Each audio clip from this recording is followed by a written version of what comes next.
বিশ্ব কূটনীতির নতুন সমীকরণ। ভারত মহাসাগরে এবার শক্তি প্রদর্শন করতে যৌথ নৌমহড়া চালাচ্ছে চীন, রাশিয়া ও ইরান। এই মহড়ায় কি বার্তা দিচ্ছে বিশ্বকে? পশ্চিমা দেশগুলো কিভাবে দেখছে এই উদ্যোগকে?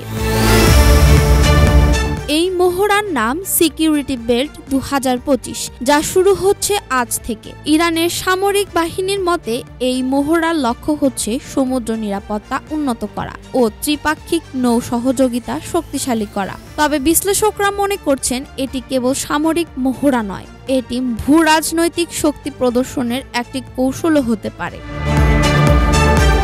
এই মহড়ার পর্যবেক্ষক হিসেবে থাকছে আজারবাইজান, দক্ষিণ আফ্রিকা, ওমান, কাজাখস্তান, পাকিস্তান, কাতার, ইরাক, আমিরাত ও শ্রীলঙ্কা। এতে অংশ নেবে ইরান, চীন ও রাশিয়ার নৌবাহিনীর যুদ্ধজাহাজ।